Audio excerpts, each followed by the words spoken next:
যুক্তরাষ্ট্র red line পার হলে যুদ্ধ মধ্যপ্রাচ্যের বাইরে ছড়াবে বলল ইরান। ইরানের খারক দ্বীপে বিকট বিস্ফোরণ। ইরানের কাশানে রেল সেতুতে ইসরায়েলি হামলা, নিহত 2। কাঁধে বহনযোগ্য ক্ষেপণাস্ত্রে মার্কিন যুদ্ধবিমান ভূপাতিত করে ইরান।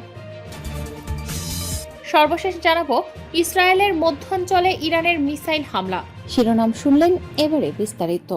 যুক্তরাষ্ট্র রেড লাইন পার হলে যুদ্ধ মধ্যপ্রাচ্যের বাইরে ছড়াবে বলল ইরান। ওয়াশিংটন যদি রেড লাইন অতিক্রম করে তাহলে মধ্যপ্রাচ্য অঞ্চলের বাইরের সংঘাত ছড়িয়ে পড়বে বলে সতর্ক করে দিয়েছে ইরান। মঙ্গলবার 7 এপ্রিল ইরানের বিপ্লবী গার্ড বাহিনী ওই সতর্ক বার্তা দিয়েছে বলে ফরাসি বার্তা সংস্থা এএপির প্রতিবেদনে জানানো হয়েছে। শুধু তাই নয়, পাশাপাশি যুক্তরাষ্ট্র ও তার মিত্রদের তেল গ্যাস থেকে বঞ্চিত করার হুঁশিয়ারিও দিয়েছে ইরান। দেশটির রাষ্ট্রীয় টেলিভিশনে প্রচারিত এক বিবৃতিতে ওই হুঁশিয়ারি দেওয়া হয়েছে। মার্কিন প্রেসিডেন্ট ডোনাল্ড ট্রাম্প ইরানকে আলটিমেটামের কথা স্মরণ করিয়ে দিয়েছে। ইরান যদি হরমুজ প্রণালী খুলতে সম্মত না হয় তবে তিনি ইরানি বিদ্যুৎ কেন্দ্র এবং সেতুগুলোতে কয়েক ঘন্টার মধ্যে আঘাত হানবেন। ট্রাম্পের এই হুমকির জবাবে আইআরজিসি বিবৃতি দিয়ে বলেছে, যুক্তরাষ্ট্র যদি বেসামরিক স্থাপনায় আক্রমণ করে তবে ইরানও পাল্টা আঘাত হানতে দ্বিধা করবে না। বিবৃতিতে বলা হয়, আমরা আমেরিকা এবং তার মিত্রদের অবকাঠামোতে পাল্টা আঘাত হানব। এতে যুক্তরাষ্ট্র এবং তার মিত্ররা বহু বছর ধরে এই অঞ্চলের তেল এবং প্রাকৃতিক গ্যাস থেকে বঞ্চিত হবে। ইরানের খারক দ্বীপে বিকট বিস্ফোরণ। ইরানের গুরুত্বপূর্ণ তেল রপ্তানি কেন্দ্র খারক দ্বীপে একাধিক শক্তিশালী বিস্ফোরণের খবর পাওয়া গেছে। দেশটির আধা সরকারি বার্তা সংস্থা মেহরে তথ্য জানিয়েছে। প্রতিবেদনে বলা হয়, দ্বীপটিতে কয়েকটি বিস্ফোরণ ঘটেছে, তবে এ বিষয়ে বিস্তারিত কোনো তথ্য এখনো প্রকাশ করা হয়নি। খারক দ্বীপ ইরানের তেল রপ্তানির প্রধান কেন্দ্র, যেখান থেকে প্রায় 90% তেল বিদেশে পাঠানো হয়। এদিকে যুক্তরাষ্ট্রের প্রেসিডেন্ট ডোনাল্ড ট্রাম্প অতীতে একাধিকবার এই দ্বীপে হামলা বা দখলের হুমকি দিয়েছিলেন। তবে সর্বশেষ বিস্ফোরণের ঘটনায় এখন পর্যন্ত যুক্তরাষ্ট্র বা ইসরায়েলের পক্ষ থেকে কোনো আনুষ্ঠানিক প্রতিক্রিয়া জানানো হয়নি। ট্রাম্প গত 30শে মার্চ সামাজিক যোগাযোগ মাধ্যমে এক পোস্টে বলেছিলেন, যুক্তরাষ্ট্র ইরানের বিদ্যুৎ কেন্দ্র, তেলকূপ এবং খারক দ্বীপ ধ্বংস করতে পারে। ইরানের কাশানে রেল সেতুতে ইসরায়েলি হামলা, নিহত 2। মধ্য ইরানের একটি রেল সেতুতে ইসরায়েলের হামলায় 2 জন নিহত হয়েছেন বলে জানিয়েছে দেশটির রাষ্ট্রীয় বার্তা সংস্থা মেহর নিউজ এজেন্সি।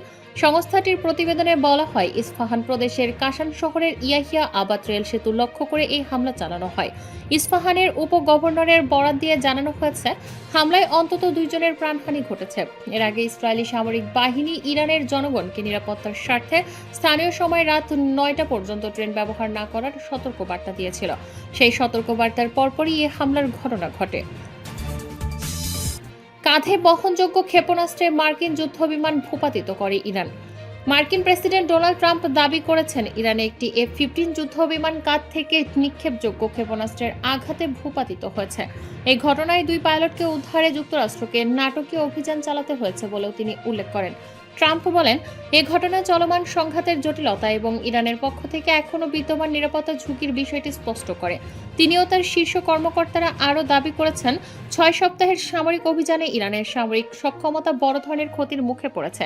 তাদের মতে, ইরানের নৌ ও বিমান বাহিনী প্রায় অকার্যকর হয়ে গেছে এবং বহু ক্ষেপণাস্ত্র স্থাপনা, লঞ্চার ও ড্রোন কারখানা ধ্বংস হয়েছে। মার্কিন সেন্ট্রাল কমান্ডো জানায়, এখন পর্যন্ত 13,000-এর বেশি লক্ষ্যবস্তুতে হামলা চালানো হয়েছে এবং 150টিরও বেশি ইরানি জাহাজ ক্ষতিগ্রস্ত বা ধ্বংস করা হয়েছে।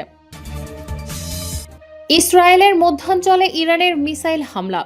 ইসরায়েলকে লক্ষ্য করে ইরান নতুন করে মিসাইল হামলা চালিয়েছে বলে জানা গেছে। এতে দেশটির মধ্যাঞ্চলের বিভিন্ন এলাকায় আঘাত হানার খবর পাওয়া গেছে।